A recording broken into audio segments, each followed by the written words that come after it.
As core markets become saturated with new entrants and products, we find it more and more difficult to grow the core. In fact, the average growth rate in the core business is often less than half of the non-core areas.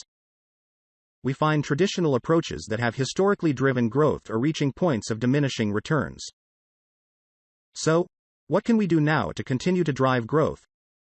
In the era of digital transformation, organizations are increasingly turning to an often under-leveraged tool in their strategy development toolbox to spur growth, and that tool is business model innovation, or BMI. In fact, BMI can drive breakout growth within our core business. Before we dive deeper into BMI, let's take a look at traditional approaches to growth. It's important to understand how the traditional approaches differs from BMI to understand BMI's advantages. The traditional approach usually pulls on one of three growth levers. 1. Product enhancements. 2. New product introductions. And 3. Pricing strategies. Each of these levers have pitfalls that will eventually stunt its effectiveness. Let's uncover these pitfalls. First, let's look at product enhancements. Over time, product enhancements become more incremental and less impactful to the customer.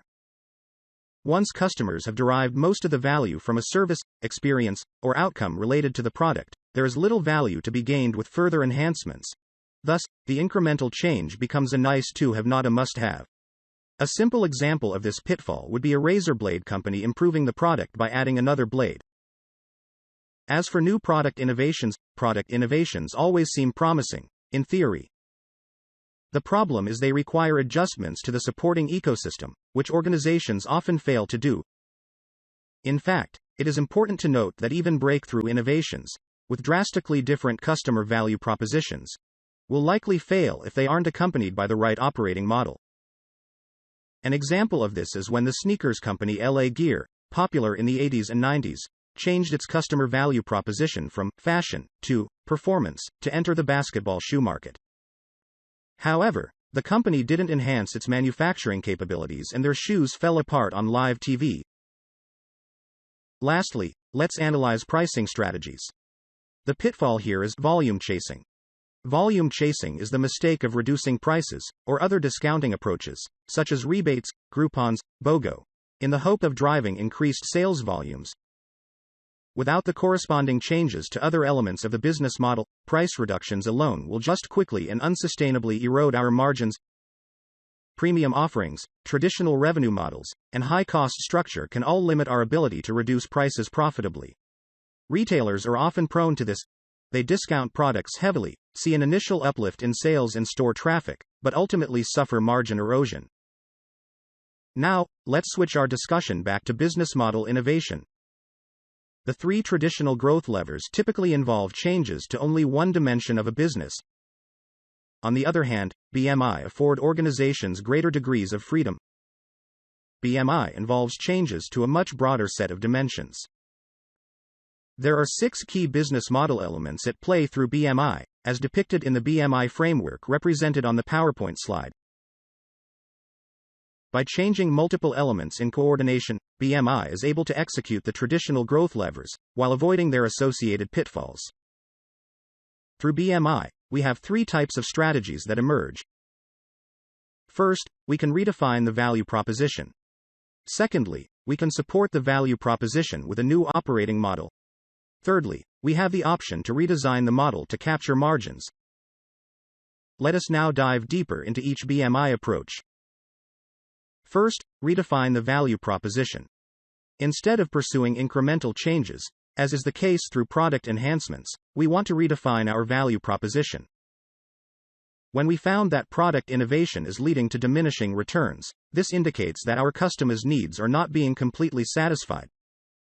This means that the customer's unmet needs cannot be addressed simply by improving our products.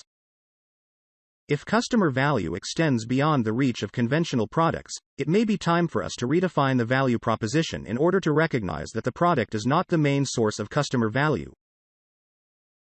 We can begin this process by evaluating the following questions.